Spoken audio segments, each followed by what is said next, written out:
¿Para qué sirve un ancla? Para mantener firme un bote o un barco en un medio inestable como es el mar. Y Jesús es el ancla del alma. Nuestras pasiones, nuestros sentimientos son inestables. ¿Cómo podemos mantener firme la fe? Y es justamente por eso que nos dice el apóstol que Jesús es el ancla que en lo inestable que somos nos ayuda a mantenernos firmes. Ay, ay, ay. Me parte el alma pensar en los que se deshacen del ancla de su fe para endurecer su corazón y perder la vida eterna. Eso tenemos que estudiar en esta lección porque el apóstol Pablo no ahorra palabras para advertir sobre ese problema. Es maravilloso saber que cuando nos convertimos al Señor, Dios pone sus sellos sobre nuestra conciencia y nuestra alma para mantenernos firmes en la fe. Si mantenemos esa firmeza hasta el fin, Dios no nos soltará. Pero al escoger entre una vida de fe y abnegación, muchos prefieren ceder a los apetitos carnales y el ancla de la fe y de la esperanza que Dios puso en ellos por su Espíritu les es arrebatada de su alma. Y si no, los problemas de la vida, las amarguras que se pegan al alma, endurecen su corazón hasta volverse incapaces de volver a gozarse en las verdades del Evangelio. Advirtió el apóstol Pablo: miren bien que ninguno se aparte de la gracia de Dios, que ninguna raíz de amargura brotando os impida, y por ella muchos sean contaminados. Hebreos 12:15.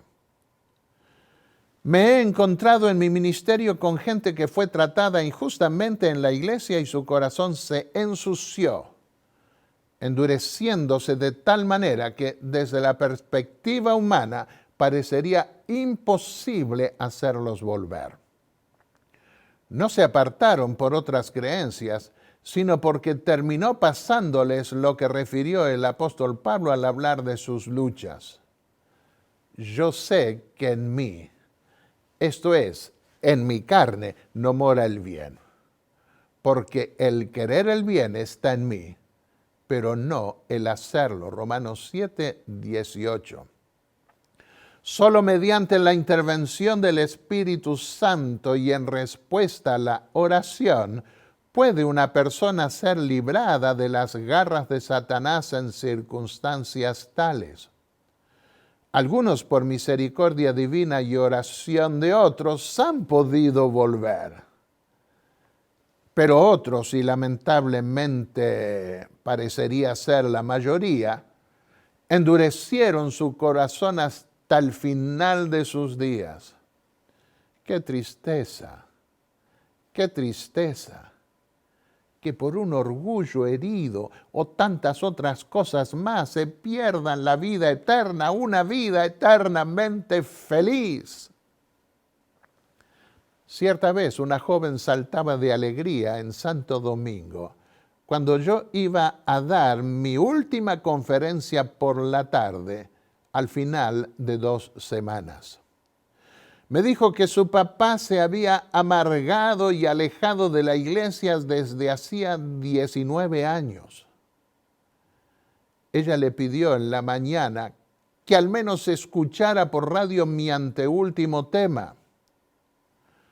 Cuando volvió a la casa, su padre estaba llorando. Le dijo a su hija: no puedo más, no puedo más. Y su hija me decía, llorando de alegría, vino a bautizarse y a pedir perdón a Dios por haberse alejado durante tanto tiempo. Luego de dar mi última conferencia en Coatzacoalcos, al sur de México, una hermana gordita vino trayendo a su esposo tan gordito como ella. Se abrió paso casi a los codazos. Me dijo: pastor, mi esposo abandonó la iglesia hace 21 años y hoy pude traerlo para que lo escuchase. ¿Qué mensaje tiene para darle?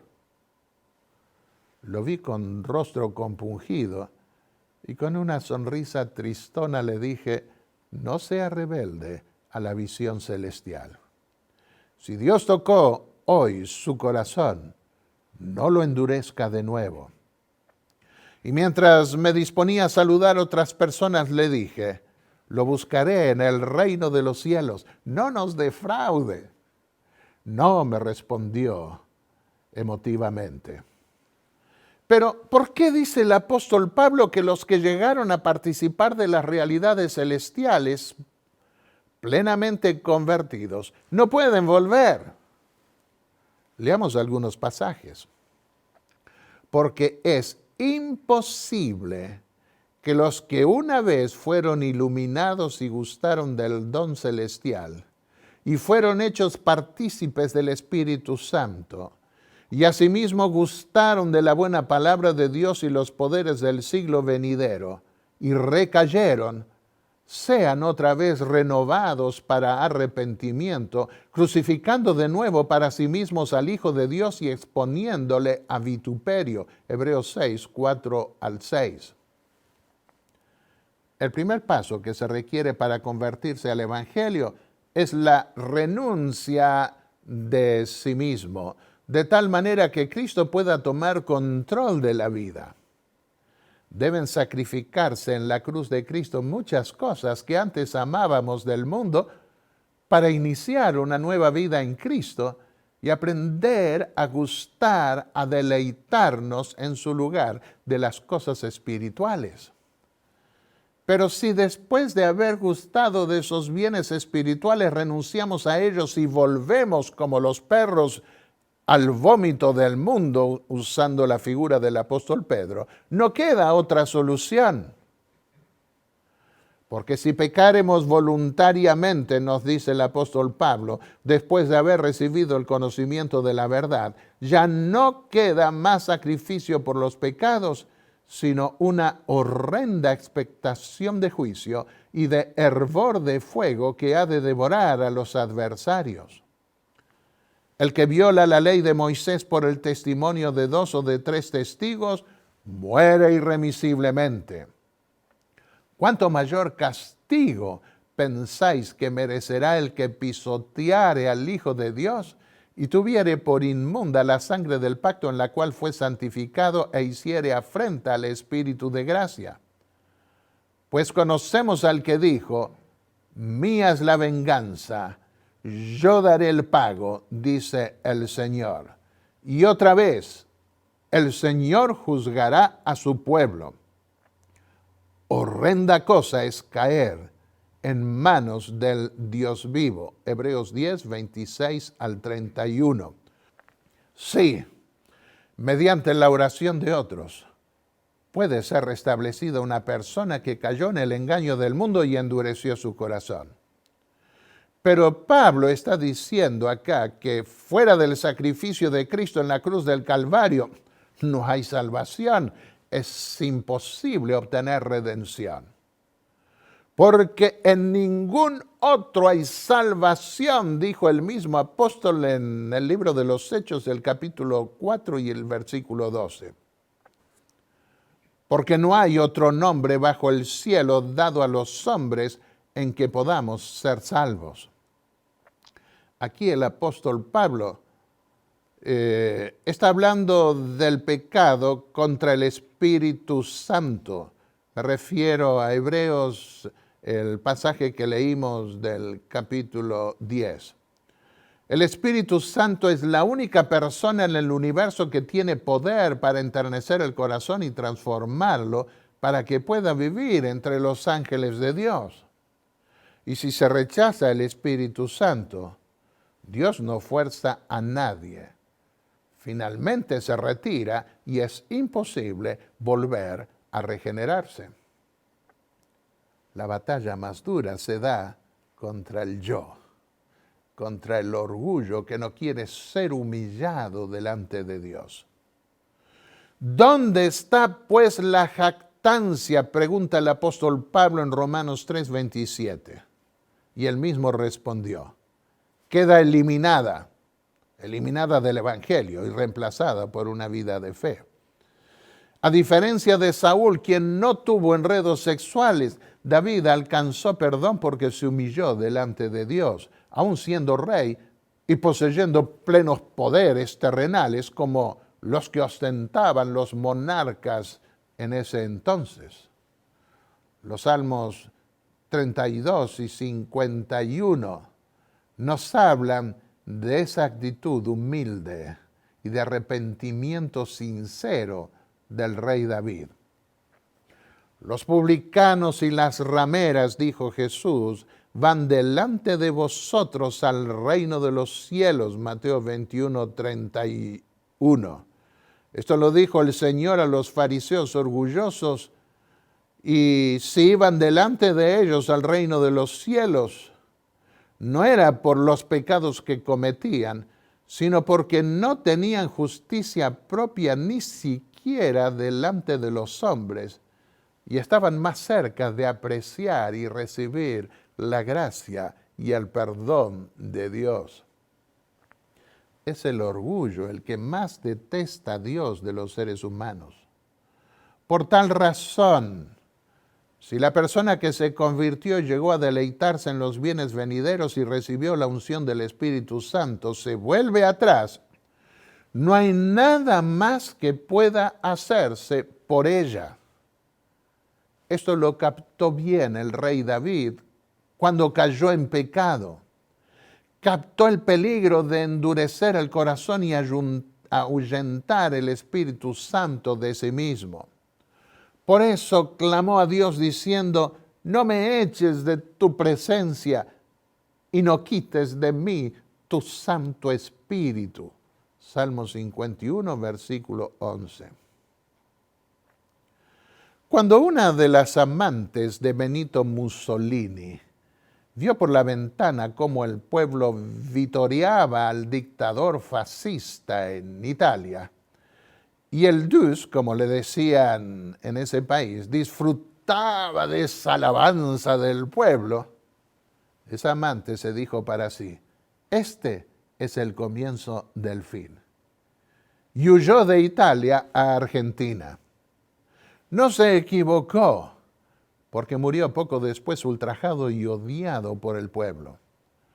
Lo mismo leemos en la Biblia de muchos reyes y emperadores y de su pueblo. ¿Por qué quedará desolado el mundo? Por su soberbia. El apóstol Pablo anunció que en el fin del mundo se multiplicarían los soberbios y los altivos de corazón, 2 Timoteo 3:2.